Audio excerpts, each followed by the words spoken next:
Specially दुईटा type of stair हुन्छ। एउटा हुन्छ डगलेग स्टेयर, अर्को हुन्छ open well stair.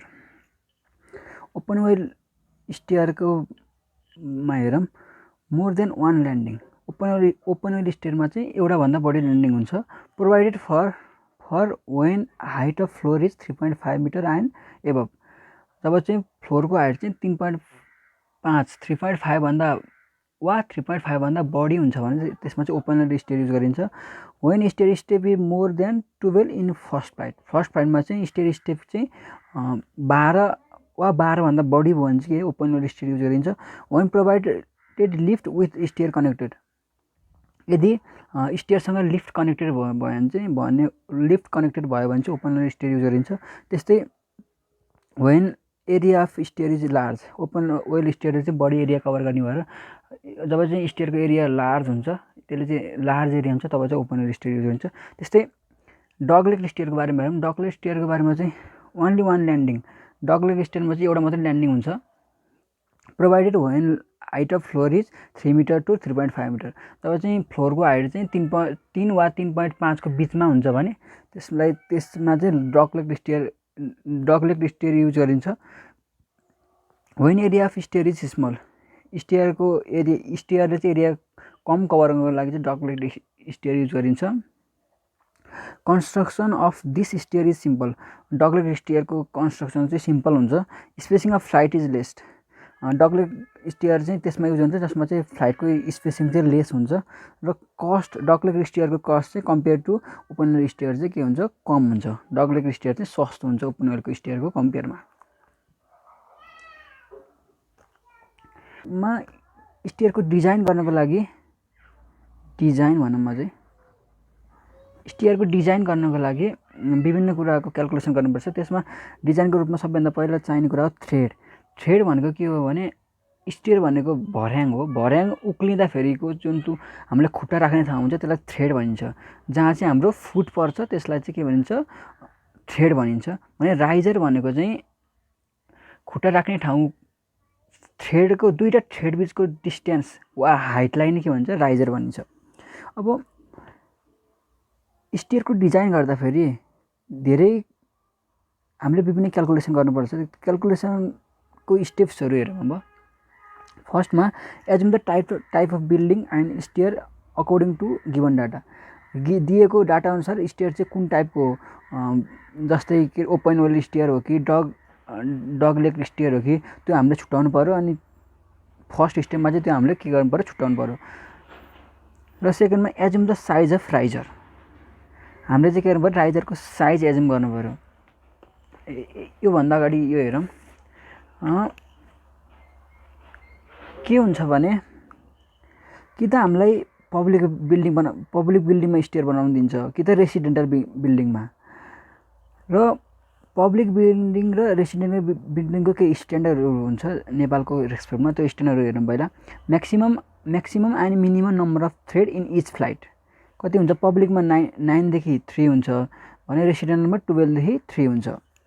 Minimum with of stair और म्याक्सिमम विथ अफ स्टेयर कति हुन्छ। पब्लिकमा 1.5 मिटरदेखि 1.8 मिटर भने रेसिडेन्टलमा 0.9 मिटरदेखि 1.2 मिटर। त्यस्तै minimum and maximum height of riser कति हुन्छ, 10 cm टु 15 cm हुन्छ पब्लिक बिल्डिङमा। रेसिडेन्टल बिल्डिङमा कति हुन्छ, 15 cm देखि 18 cm हुन्छ। त्यस्तै minimum and maximum size of thread कति हुन्छ, पब्लिक र रेसिडेन्टल दुवैमा 25 cm देखि 30 cm सम्म हुन्छ। यदि जानिसकेपछि अब हामी क्याल्कुलेसन गर्न सक्छौँ। के भयो, फर्स्ट स्टेप के भयो अरे, फर्स्ट स्टेपमा के गर्नु पर्यो, हामीले बिल्डिङको दिएको डाटा अनुसार बिल्डिङको कुन टाइपको हो, त्यो चाहिँ पब्लिक बिल्डिङ हो या रेसिडेन्टल बिल्डिङ हो, त्यसमा पनि स्टेयर के हो, ओपन वेल स्टेयर केस हो कि डगलेग स्टेयर केस हो, त्यो हेर्नु पर्यो। सेकेन्डमा चाहिँ के गर्नु पर्यो, हामीले राइजरको साइज एज्युम गर्नु पर्यो। थर्डमा चाहिँ के गर्नु पर्यो, हामीले calculate the number of riser calculate गर्न के गर्नु पर्यो, height of floor upon size of riser. दिएको फ्लोरको हाइट अपलाई हामीले जुन एज्युम गरेको राइजरको साइज छ त्यसले डिभाइड गर्यो भने चाहिँ के आउँछ, नम्बर अफ राइजर आउँछ। र अर्को स्टेप छ calculate the number of thread भनेको चाहिँ हामीले जुन नम्बर अफ राइजर निकाल्छौँ त्यसमा चाहिँ 1 सब्ट्र्याक्ट गर्यो भने चाहिँ के आउँछ, नम्बर अफ थ्रेड आउँछ। नम्बर अफ एनटी भनेको के भयो, एनआर -1 भयो। अब हामीले के गर्नुपर्छ अर्को स्टेपमा एजुम द विथ अफ स्टियरको विथ चाहिँ हामीलाई एप्लिकेबल हुनेछ गिभन डाटा अनुसार कुन चाहिँ एप्लिकेबल हुन्छ त्यो अनुसार के गर्नुपर्छ हामीले एजुम गर्नुपर्छ। अनि लास्ट स्टेपमा हामीले के गर्नुपर्छ एन्ट्री स्पेस निकाल्नुपर्छ। राइजरको साइज एजुम गर्ने, त्यसपछि के अरे नम्बर अफ राइजर निकाल्ने, दिएको फ्लोरको हाइटलाई राइजरको साइडले डिभाइड गरेर त्यसपछि के गर्ने नम्बर अफ थ्रेड निकाल्ने, नम्बर अफ थ्रेड निकालेपछि स्टियरको विथ एजुम गर्ने, त्यसपछि एन्ट्री स्पेस निकाल्ने। अनि मेन कुरा के हो भने विथ अफ स्टियर र एन्ट्री स्पेस चाहिँ बराबर हुनुपर्छ। यो चाहिँ की पोइन्ट हो। विथ अफ स्टियर र एन्ट्री स्पेस चाहिँ के हुनुपर्छ बराबर हुनुपर्छ।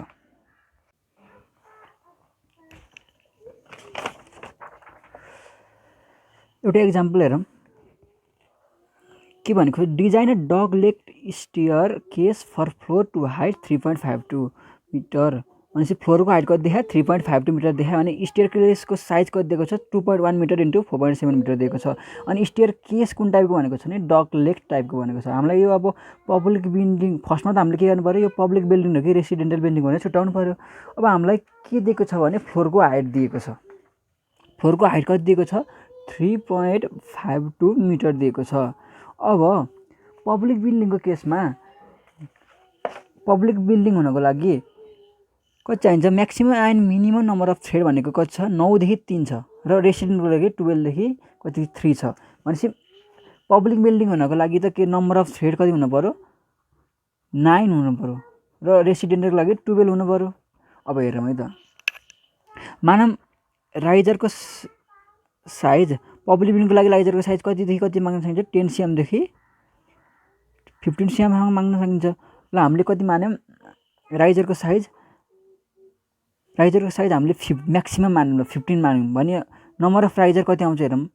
नम्बर अफ राइजर कति आउँछ हेरौँ 3.52 अपन 0.15 23.46 आयो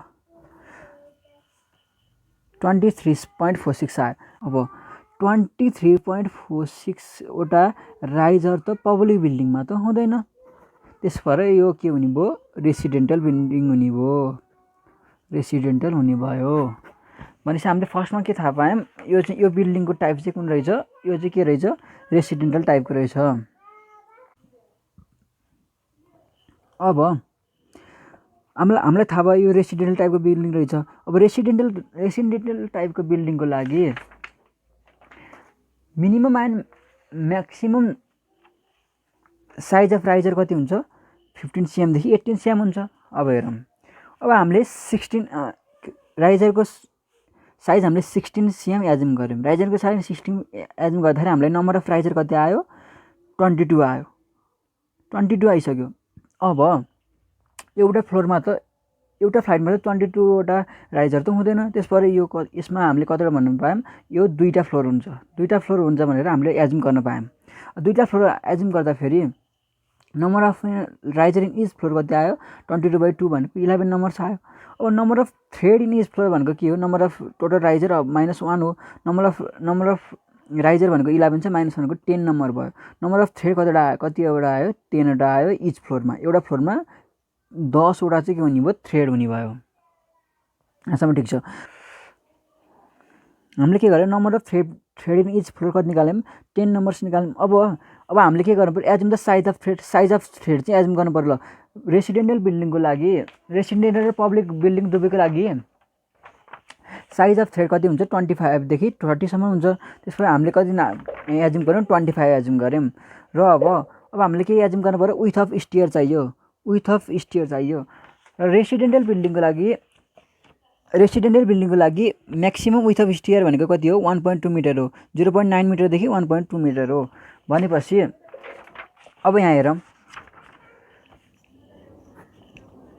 टोटल हाइट 4.7 इक्वल टु कति हुन्छ 2 into width of the stair plus 10 into 10 भनेको हो नम्बर अफ थ्रेड इन्टु हामीले नम्बर अफ थ्रेड साइज कति मानेको छौँ 0.25 मानेको छौँ। 4.7 minus 2.5 equal to 2W width of stair कति आयो 1.1 मिटर आयो। यसरी हामीले विथ अफ स्टियर निकाल्न सक्छौँ। वा यदि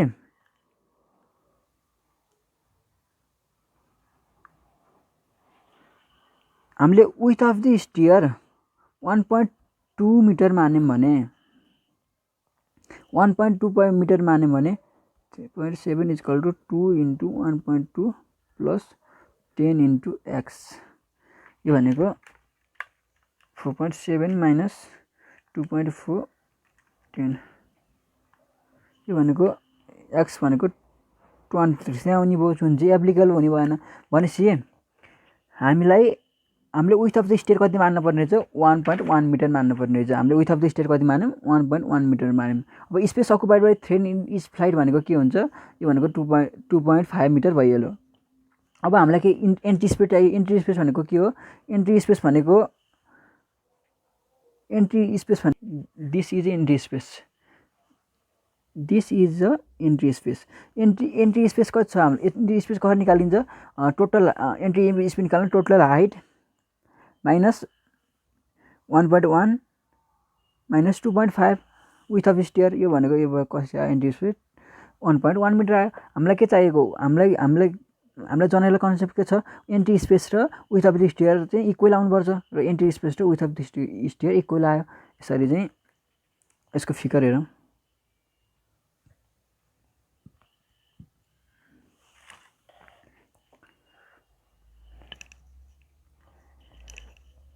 हामीले के गर्यौँ, फर्स्टमा हामीले थाहा पायौँ कि यो पब्लिक बिल्डिङ होइन रेसिडेन्टल बिल्डिङ भनेर थाहा पायौँ। त्यसपछि हामीले राइजरको साइज चाहिँ 16 cm एजुम गऱ्यौँ।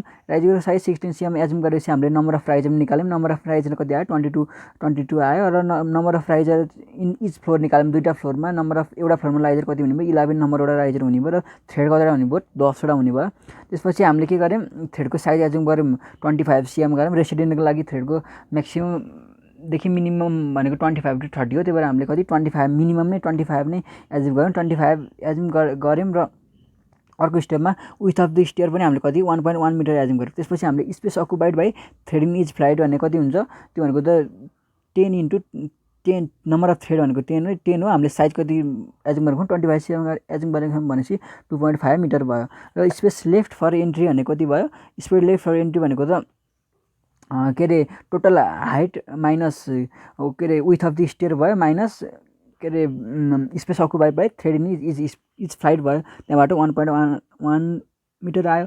हामीलाई जेनरल कन्सेप्ट के छ भने विथ अफ द स्टियर र स्पेस इन्ट्री चाहिँ बराबर हुनुपर्छ। भनेपछि with of the steer entry space चाहिँ बराबर आयो। सो दिस स्टियर केस चाहिँ के भयो, करेक्ट भयो। यसको फिगर यसरी बनाउन सकिन्छ। 1 2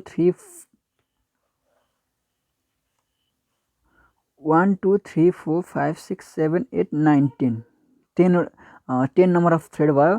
11 भनेको यो ल्यान्डिङ भयो।